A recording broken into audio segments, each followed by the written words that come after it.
And also encouraging is this phenomenal growth that we have seen in Christian education and homeschooling. Millions of parents and families have left the system over the last few years. And these are children who are going to be future leaders. They're going to be future CEOs. They're going to be future political leaders. They're going to be incredibly well educated. They're going to have the knowledge and the tools and the ability to think that is going to propel them to positions of leadership going forward. Hi, you're listening to the Zan Tyler podcast.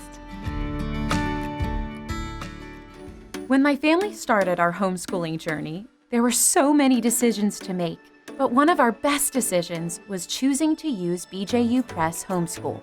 I've never seen my kids so excited to get textbooks before. I'm amazed by how interesting and interactive the lessons are. My kids actually look forward to them. We use the online video lessons for all our courses, but I know some families choose to teach from the textbooks. What I love is that I can trust BJU Press to uphold our values. The Bible and biblical principles are woven throughout each subject. I'll admit, I was a bit nervous when I started homeschooling, but I've found a wonderful online community of other BJU Press homeschool families and consultants. The Homeschool Hub also makes my job easier. I can set up our schedules and rearrange them with just a few clicks. On the dashboard, I can see each of my kids' progress, and the assignments page shows me quickly what's ready for me to check or grade. I'm glad my son's biology assignments are automatically graded. BJU Press Homeschool has given us the tools and confidence to homeschool our children. For more information, do what I did and visit the BJU Press Homeschool website or talk with your local HomeWorks consultant. Hey, everybody, and welcome to the Zan Tyler podcast. Let me take just a minute to ask you to please subscribe to this podcast wherever you listen. And if it's been encouraging to you, please leave us a review on Apple Podcast. That really helps us. We're also available now on YouTube, and be sure to follow us on Facebook and Instagram. Well, welcome back to the conclusion of my conversation with Alex Newman as we discuss his book, The Crimes of the Educators, the Importance of God and Phonics in Education, and the suicide epidemic that unfortunately is raging among American teens. We'll also discuss our hope for the future. I want to switch gears a little bit and talk a little bit about your book, Crimes of the Educators. The title is very provocative, thought-provoking, and so I want us to delve into that. Now, John Taylor Gatto happened to be a favorite author of mine. He wrote The Underground History of American Education. If you've never read it, I would encourage you to read it. He was the New York State Teacher of the Year, had won many, many education awards, and finally exited public education because he said, I can't be part of an institution anymore that I feel like is harming children. He's very interesting to read. Now, I saw that your co-author is Dr. Samuel Blumenfeld. So tell us how you got to know him, what he stood for, and how you ended up writing this book together. Yeah, so Dr. Blumenfeld is one of my heroes. This is a man who spent over 60 years of his life studying what had gone wrong in education. And it actually began with a question about reading. He had come across the book, Why Johnny Can't Read. This was published back in the 1950s about the illiteracy crisis that was then just spreading like wildfire across the country. How, after thousands of years of teaching children to read, how did we as an advanced, incredibly wealthy nation suddenly forget to teach children how to read, right? How did this happen? So he studied this and he realized that this was actually a deliberate and a systematic effort to undermine the literacy of the American people. And so that really set the trajectory of his life for the next 60 years. And he was one of those guys who was doing original research in a legitimate way, right? Nowadays, people think research means you go to Google and you type something in. He was going into the university archives and asking for the correspondence between John Dewey and his associates and between Horace Mann and their associates. So he was digging out the real facts that have been lost to history. And I first came across his work in writing for a number of publications. I graduated from college, I think, in 2009 with a degree in journalism. And right away, I started writing for a variety of conservative-leaning publications, World Net Daily, the New American Magazine, and others that Sam Blumenfeld happened to be associated with. And, I had been overseas all my life. I'd never stepped foot into public school. So I really didn't realize the extent of the problem. I knew there were problems, but I came across a little blurb in my local newspaper one day about this new set of national standards that was being developed. And I thought, and I wasn't a constitutional expert, but I knew enough to know the way that doesn't sound right. National education standards. What part of the Constitution do you find national education in? And so I started digging into this. It turns out it was Common Core. And I think this was maybe 2011, 2012, before it was kind of forced on the entire country, and ended up writing some articles about it in some of these same publications that Sam was writing for. And I got a call one day. I was overseas. I think it was in Sweden at the time. And they said, "Hey, Alex, would you be interested in co-writing a book with Dr. Sam Blumenfeld about education?" And whoa, what an honor, really. So we agreed to do that. And our approach was, Sam would handle the historical aspect because he'd been researching this for 6 decades. And I would handle what was happening at the present time, which was the movement toward national and then international standards and bureaucracy, and then where this was all going. So I handled kind of present and future. So we made a very good team. I very rapidly recognized that Sam Blumenfeld was, beyond extraordinary. I bought every book he had ever written on education. I think he did 13 at last count, if you include Crimes of the Educators. I devoured every single one.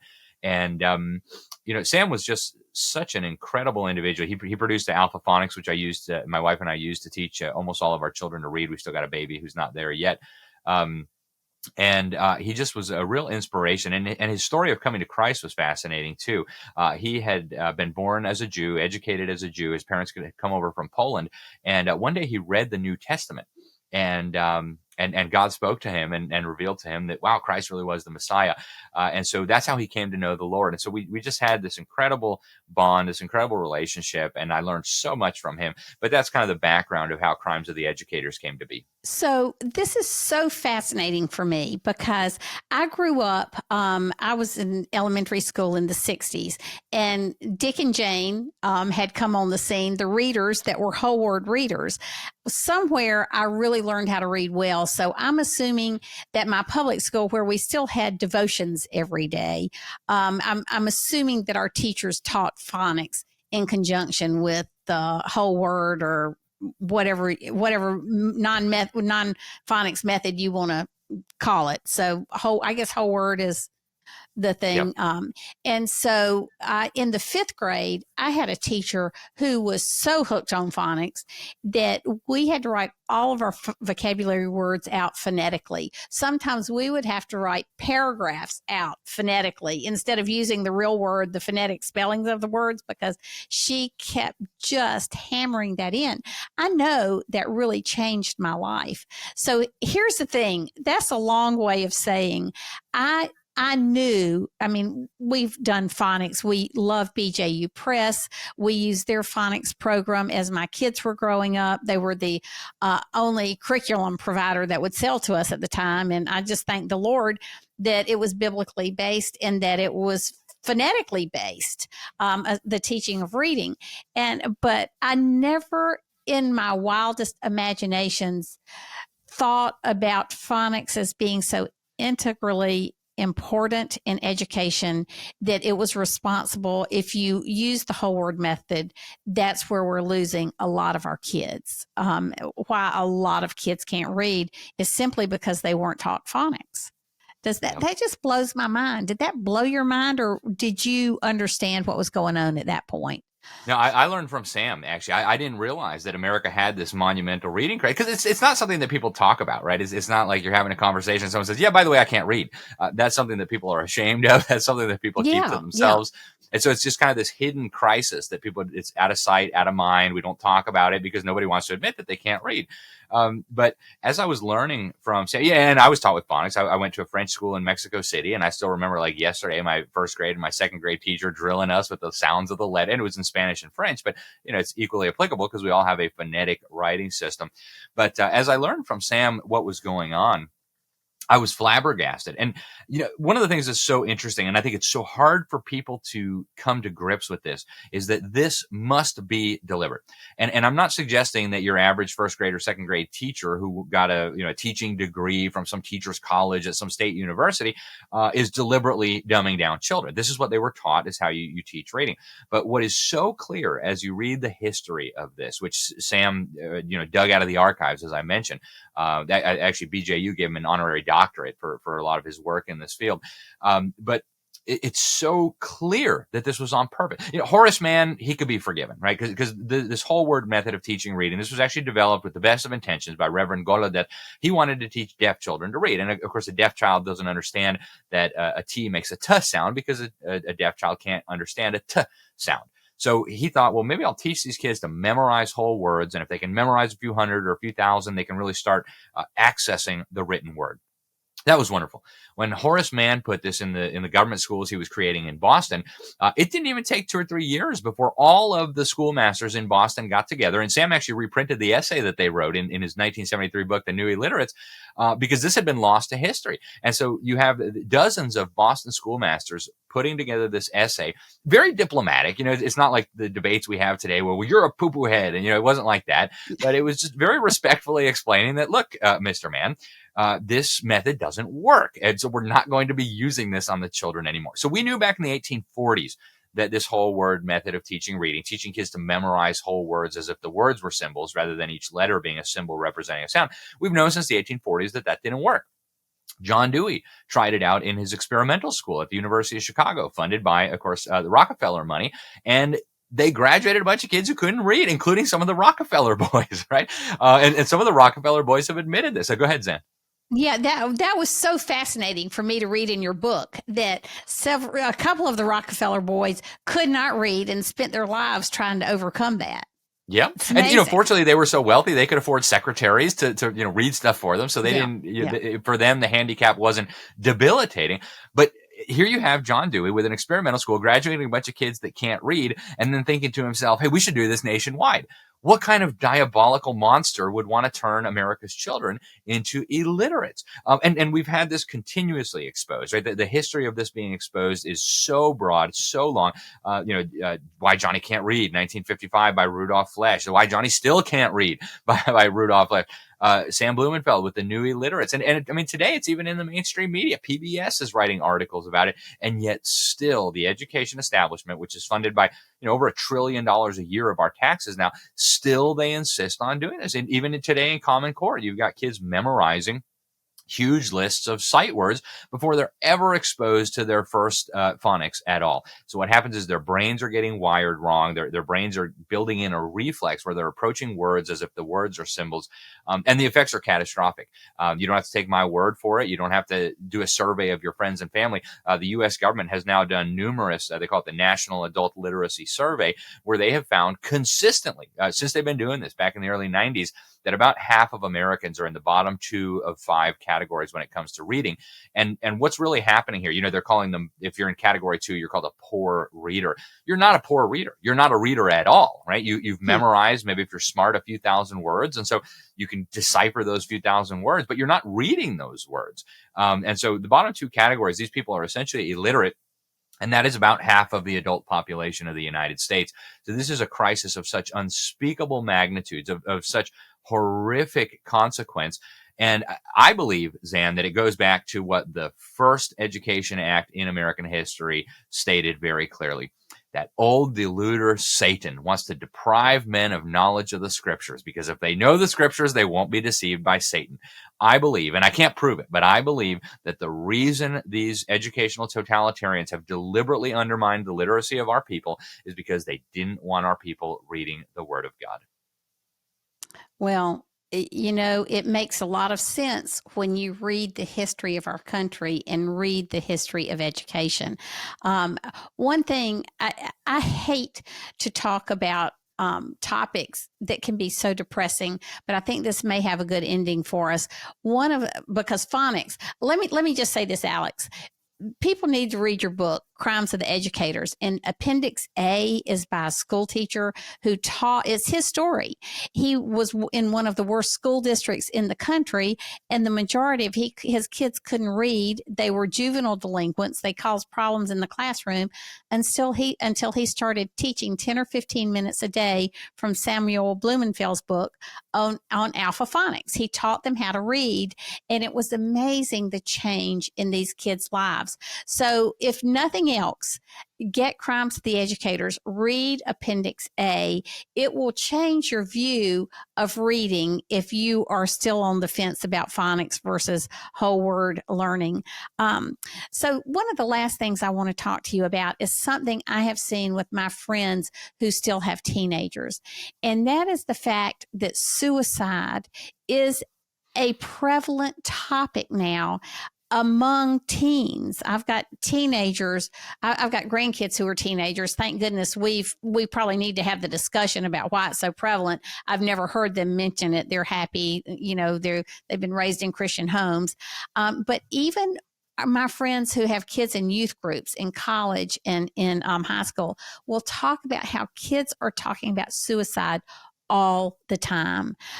Whether they're contemplating it, they're heartbroken about a friend who had just committed suicide. I mean, it is a topic of discussion. So I hate it when people spend 5 minutes asking a question, but this has really bothered me. Where was all this coming from? And when I read your chapter in the book, Crimes of the Educators on teen suicide, I had no idea that suicide was being offered in some schools. I'm not going to say every school, but in some schools as a solution to kids' problems.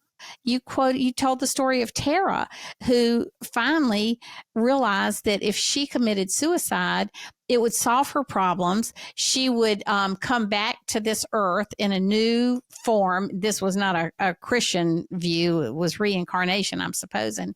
And she said, and it helps the world with overpopulation. So she saw her suicide as a solution to problems, and it had been discussed in her classes.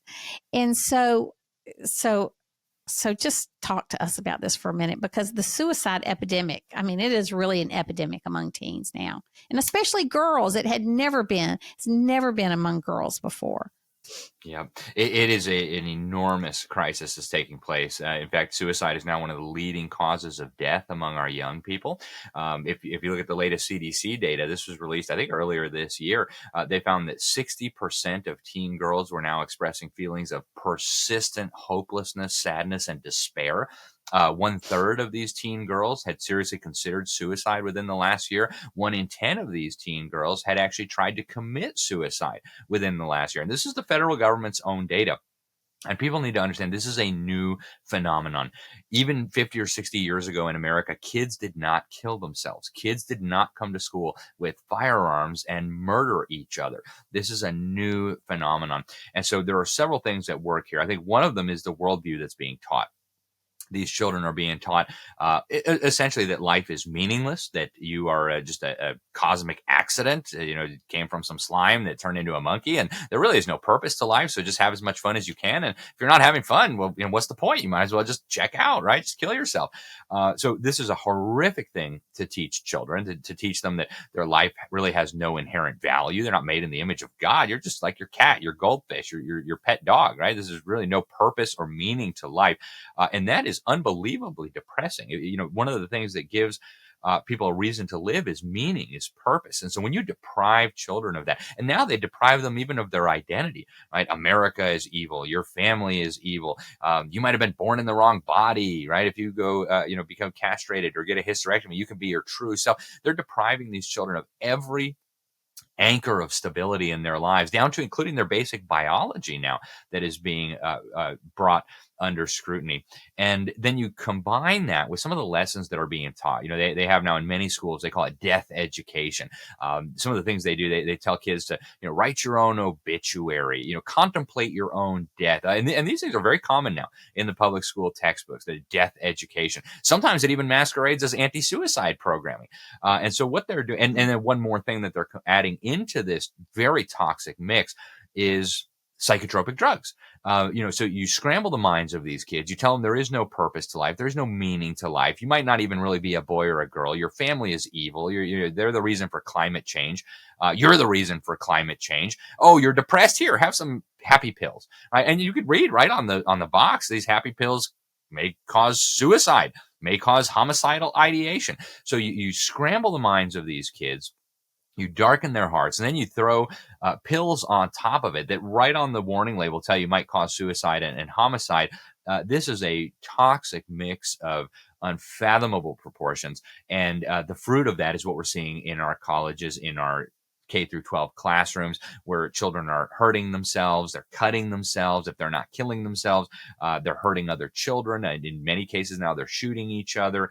In many cases now, they're even beating up teachers and principals. I can't tell you how many videos people have sent me of this wild pack of students mercilessly beating teachers, mercilessly beating. Since when do we need armies of police in our schools to deal with children? You go back and you read, what were the big problems that schools were dealing with back in the 50s? And, a kid's talking out of turn, they're chewing gum, maybe they're not sitting still, right? Today, it's like, well, they're bringing guns to school and shooting their friends. They're stabbing each other in the bathroom. This is the expected fruit of the worldview that is being taught to our children. And then they supercharge the fruit with these death education lessons, with these toxic so-called psychotropic medications, and it results in what we're seeing today, unfortunately.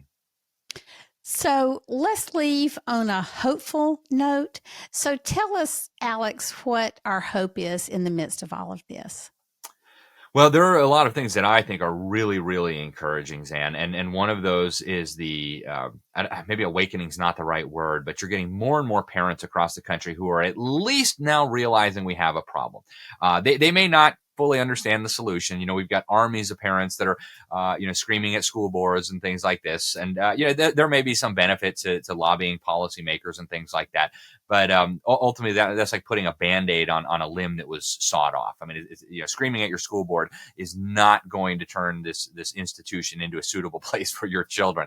And so what I think is really encouraging is, first of all, millions of parents who even just a few years ago were totally oblivious now recognize we have a problem. And any doctor will tell you, right? Step one of fixing the problem is recognizing you have a problem and diagnosing that problem. So we're at least many of us now in step one. And that's, the precursor to step two, which is, all right, what do we do about it? And of course, I have many thoughts on what we do about it. And also encouraging is this phenomenal growth that we have seen in Christian education and homeschooling.